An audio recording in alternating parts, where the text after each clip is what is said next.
नमस्कार दोस्तों, देश भर में नीट यूजी परीक्षा को लेकर तमाशान मचा हुआ है।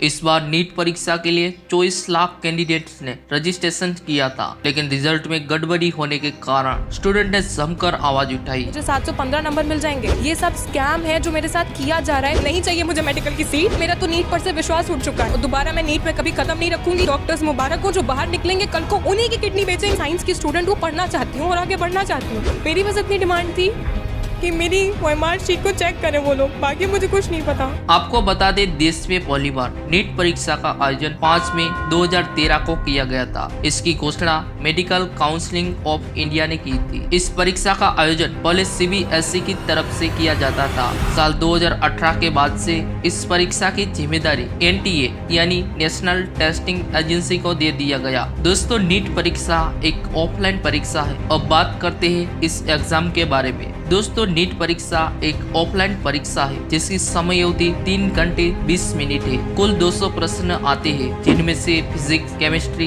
बायोलॉजी, बॉटनी से 180 MCQ का उत्तर देना होता है। प्रत्येक प्रश्न 4 अंक का होता है और प्रत्येक गलत उत्तर के लिए 1 अंक काटा जाता है। फिर भी इस साल 67 उम्मीदवार ने 720 में से 720 अंक प्राप्त किए, जिससे उन्हें अखिल भारतीय रैंक प्राप्त हुई। पिछले साल 2 टॉपर थे, 2022 में एक था। इस साल अचानक से 67 टॉपर कहां से आ गए? मतलब साफ है, कुछ तो करप्शन हुई है। आइए जानते हैं क्या कहता है NTA इस बारे में। आज तक के एक पोस्ट के अनुसार अब NTA ने इससे लेकर अपनी सफाई दी है। NTA ने नोटिस में कहा, कट ऑफ स्कोर हर साल उम्मीदवार के ओवरऑल परफॉर्मेंस के आधार पर तय होती है। कट ऑफ में बढ़ोतरी एग्जाम के कंपेटिटिव नेचर और इस साल उम्मीदवारों द्वारा हासिल किए गए हायर परफॉर्मेंस स्टैंडर्ड को दर्शाती है। योग्य उम्मीदवारों के कट ऑफ और औसत नंबर हर साल अलग अलग होते हैं। NTA ने बताया कि 2020 में जनरल कैटेगरी के लिए 147 कट ऑफ गए थे, 2021 में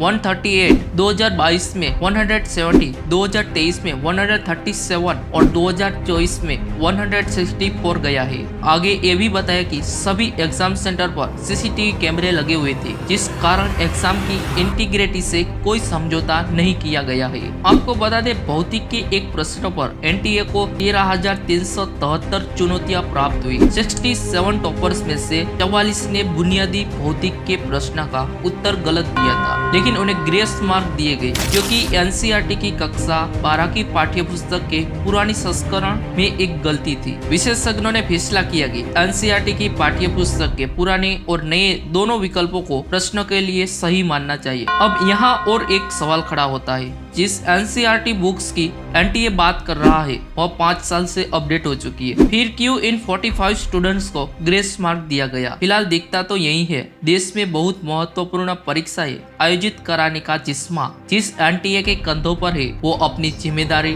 ढंग से निभाने की जगह सिर्फ पल्ला झाड़ने में जुटी दिखती है। बात करते हैं पेपर लीक की। क्या वाकई में पेपर लीक हुआ था? आइए जानते हैं। आज तक के पोस्ट के अनुसार गुजरात के गोधरा में आरोप लगा के नीट परीक्षा के एक सेंटर पर सुपरवाइजर और प्रिंसिपल मिलकर 30 अभ्यर्थी को नकल करा के पास कराने के बदले प्रति छात्र 10 लाख रुपए ले चुके थे गई और उन्होंने इस सेंटर को अपने कब्जे में ले लिया और उन्हीं की देखरेख में फिर ये एग्जाम हुआ। ये पूरी जो योजना थी ये इस प्रकार से थी कि ये तुषार भट्ट जो यहाँ का टीचर था और एक परशुराम रॉय करके बड़ौदा में ओवरसीज करके कंसल्टेंसी सर्विस चलाते, तो वो नीट एग्ज़ाम में पास करवाने का भी उनको लालच देके उनसे पैसे लेते थे और ये एग्जाम पास करवाने का उनका ट्राई था। वहीं पटना में आरोप यही है कि नीट का पेपर लीक कराने के बाद उसके जवाब रटाए जा रहे थे। इसके लिए दावा है कि प्रति छात्र 30 से 40 लाख रुपए की डील हुई थी। दोनों जगह पर स्थानीय पुलिस जांच में जुटी है। सवाल है कि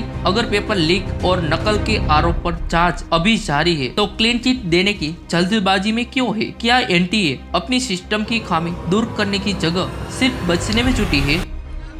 मामला है नीट का पेपर लीक हुआ और पेपर लीक के बाद लगातार सरकार कह रही है कि नीट पेपर लीक। केंद्रीय मंत्री धर्मेंद्र प्रधान जी कह रहे हैं क्लीन चिट दे दिए। पटना में पेपर लीक हुआ है, 19 लोगों की गिरफ्तारी हुई है। निश्चित रूप से छात्र अभ्यर्थियों के हक में हम लोग पेपर लीक रद्द कराने के लेकर सीबीआई इंक्वायरी की मांग को लेकर प्रधानमंत्री जी से आग्रह करते हैं कि पेपर लीक हुआ है तो रद्द कीजिए, और नहीं तो 24 लाख छात्रों पे जो अन्याय है उसको किसी भी कीमत पर हम सहन नहीं करेंगे। आज से पटना की धरती से हम आंदोलन की शुरुआत कर रहे हैं और पूरे देश में आंदोलन होगा, चक्का जाम होगा। अगर एक सेंटर का सुपरवाइजर 30 छात्रों को दावे के मुताबिक ये कहता है कि तुम पैसा दो और फिर खाली OMR छोड़ दो, मैं भरवा दूंगा, तो क्या ये और सेंटर पर भी हुआ होगा? इस सवाल के बीच ही पेपर लीक की आशंका भी है, लेकिन यहाँ भी NTA सीधे इस पेपर लीक के दावे को खारिज करता है। ये सब जानने के बाद नीट स्टूडेंट के जस्टिस के लिए कई बड़े बड़े नेताओं ने, कई यूट्यूबर्स ने आवाज उठाई, खासकर अलग सर ने, जो कि वह फिजिक्स वाला यूट्यूब चैनल के फाउंडर एंड CEO है। अलग पांडे सर उन कई याचिकाकर्ताओं में शामिल है जिन्होंने नीट यूजी 2024 परीक्षा में कम से कम 1563 छात्रों को ग्रेस अंक दिए जाने के खिलाफ शीर्ष अदालत का रुख किया है। हम संतुष्ट नहीं है, पर इस फैसले से ये तो दिखता है कि NTA ने जो ग्रेस नंबर दिए थे वो पूरी तरह से गलत थे, क्योंकि आज हमारे सुप्रीम कोर्ट के अंदर जब ये केस आया और आज NTA के डायरेक्टर साहब खुद भी पहुंच गए यहाँ पे, हमारे काउंसिल ने आर्गुमेंट शुरू भी नहीं किया और उनके काउंसिल ने खुद बोल दिया कि जो 1563 बच्चों को हमने ग्रेस दिए हैं, इससे हार्ट बर्न हुआ है, बच्चे परेशान हुए, इसको हम रिट्रैक्ट करते हैं। इस को 24 घंटे पहले NTA ने एक FAQ जारी किया था पब्लिक डोमेन में, वहाँ लिख रहे थे कि ये ग्रेस नंबर सही है, आंसरिंग एफिशिएंसी पे है 2018 के जजमेंट में, और सुप्रीम कोर्ट में आते ही उन्होंने कह दिया कि एक जजमेंट हमारा 1563 बच्चों का गलत था। इससे ये तो प्रूव होता है ना कि NTA ऐसी बहुत सी चीज़ें करता है जो जब तक पब्लिक डोमेन में नहीं आती या जब तक माननीय सुप्रीम कोर्ट तक नहीं पहुंचती तब तक उनका जो मनमानी होता करता है, तो उनके ऊपर एक जांच होनी चाहिए। और कितनी डिस्पेरेंसी से अंदर आप ग्रेस नंबर को आते ही, तो आप ये सारा मुद्दा ग्रेस नंबर से शुरू हुआ, पेपर लीक से, आप आते ही मानते हो ग्रेस नंबर का कॉन्सेप्ट ही गलत है, आप उसको हटाते हो। अब वो जो नंबर है 1563, उसके ऊपर भी जांच होनी चाहिए, क्योंकि 15,000 तो नहीं था कहीं। उन बच्चों को अभी भी इंसाफ नहीं मिला जो गाँव देहात में रहता है, मुश्किल से 4 पैसे कमाता है, लेबर की तरह मेहनत करता है और सपना देखता है डॉक्टर बनने का, और जब वो पेपर लिख के आता है उसके सेंटर पे 1 घंटा पेपर डिले हो जाता है, पर उसको कोर्ट जाना पड़ेगा। अब इसके बाद इतना मुश्किल नहीं होना चाहिए, टेस्टिंग एजेंसी को इस तरह का व्यवहार नहीं रखना चाहिए। तो अभी भी right to equality, right to information सब। दोस्तों अगर इस वीडियो पे 50K व्यूज आ जाता है तो इसका पार्ट 2 जरूर लाऊंगा। दोस्तों इस वीडियो के जरिए नीट 2024 बिगेस्ट स्कैम के बारे में बताया है। इस वीडियो के बारे में आपकी क्या राय है कमेंट सेक्शन में जरूर लिखे, और हाँ चैनल पे नए हो तो सब्सक्राइब करके बेल आइकन को प्रेस कर लीजिए। मिलते हैं एक नए टॉपिक्स के साथ, तब तक के लिए जय हिंद।